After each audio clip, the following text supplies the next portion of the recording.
नमस्कार दोस्तों, स्वागत है आप सभी का फिर से एक बार एक नए और ख़ास वीडियो में। देखिए यहाँ पर आपकी सीबीटी एग्ज़ाम बहुत जल्द आ रही है, नज़दीक आ चुकी है, तो अभी ज़्यादा से ज़्यादा पढ़ाई कीजिए। तो देखिए यहाँ पर आपके लिए हम यहाँ पर जो है पूरा सिलेबस भी कंप्लीट करेंगे। जल्द से जल्द जो है ये निम्न के क्वेश्चन आपके जो है सीबीटी एग्ज़ाम के पहले कंप्लीट हो जाएंगे। तो इसी बात पर इस वीडियो को एक लाइक करें, चैनल को भी सब्सक्राइब करें और बेल आइकन को ऑल के ऑप्शन पर सेट कर दीजिए। तो चलिए आगे बढ़ते हैं और देखते हैं क्वेश्चंस क्या क्या है। यह फर्स्ट ईयर वालों के लिए रहने वाले हैं। Which tool angle is ground on parting and undercut tools both side. देखिए किसी सिंगल टूल एंड को पार्टिंग और दोनों तरफ कट टूल के तहत ग्राइंड किया जाता है। देखिए यहाँ पर rake angle, clearance angle, side relief angle और साइड कटिंग एज एंगल।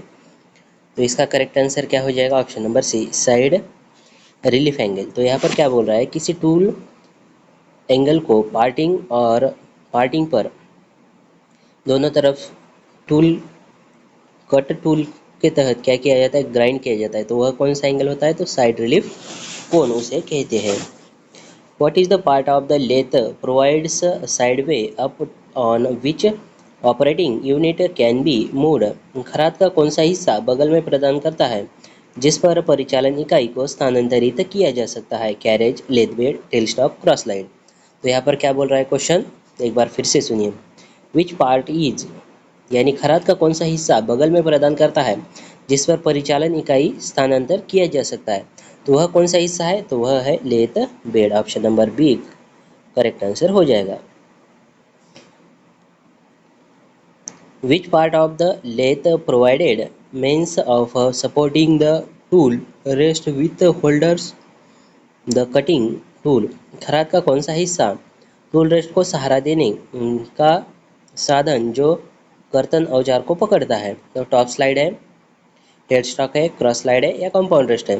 क्या बोला है? खराद का कौन सा हिस्सा टूल रेस्ट को सहारा देने का साधन जो कि कर्तन औजार को पकड़ता है, यानी टूल को पकड़ता है। Hold the cutting tool. तो वह कौन सा हिस्सा है? तो वह है ऑप्शन नंबर ये, जो टॉप स्लाइड है वह क्या करता है? टूल को भी होल्ड करता है और सहारा भी देता है। Which part of the one which part of the cone pulley headstock in engaged for reducing the spindle speed? शंकु पुली हेडस्टॉक का कौन सा हिस्सा स्पिंडल गति को कम करने के लिए लगा हुआ है? कैरेज है, टेल स्टॉक है, क्रॉस स्लाइड है या बैक गियर यूनिट है? तो वह कौन सा हिस्सा है? तो जो वह हिस्सा है उस हिस्से का नाम है option number D, back gear unit. Which way the carriage slide in lathe? खराद में गाड़ियों किन तरीके से स्लाइड करती है? Lathe bed, tail stock, cross slide और कंपाउंड रेस्ट स्लाइड। तो यहाँ पर कैरेज पर जो है यहाँ पर कैसे स्लाइड करती है? तो देखिए यहाँ पर, तो इसका करेक्ट आंसर है option number A, lathe bed के ऊपर जो है स्लाइड करती है।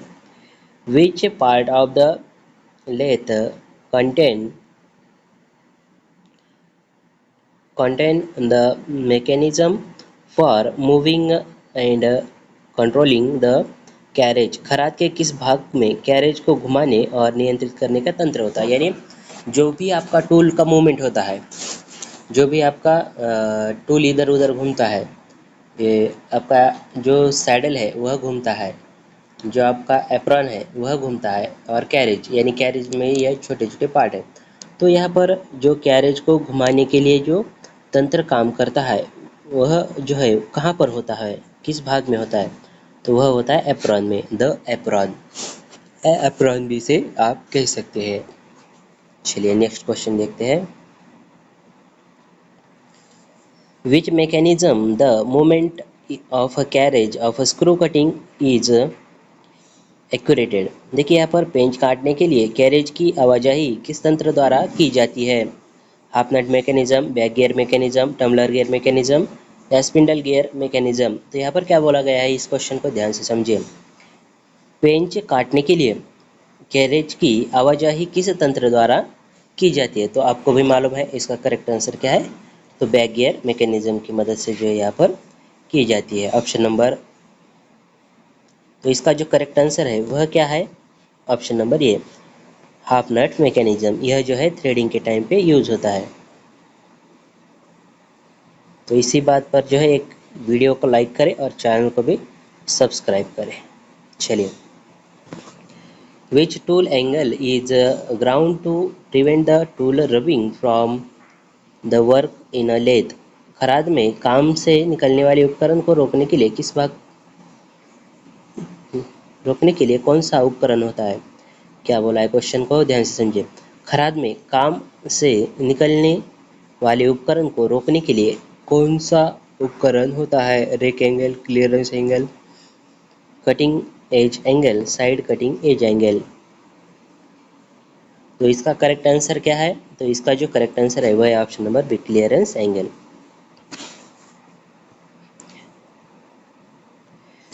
विच tool angle is a lathe will weaken the cutting edge in case of increase of angle। एक खराद में कौन सा उपकरण कोण की वृद्धि के मामले में अत्याधुनिक कमजोर करेगा? तो यहाँ पर क्या बोला है, एक खराद में कौन सा उपकरण कोण की वृद्धि के मामले में क्या करेगा? अत्याधुनिक कमजोर करेगा। Rake angle, clearance angle, cutting edge angle, side cutting edge angle. तो कौन सा वह भाग है वह कमजोर करेगा? तो क्लियरेंस एंगल जो है यहाँ पर क्या करेगा, अगर बढ़ जाएगा, इंक्रीज होगा क्लियरेंस एंगल, तो क्या करेगा वह कटिंग एज को यहाँ पर जो है कमजोर करेगा। The what is the accuracy of work that can be trued by forge Chak.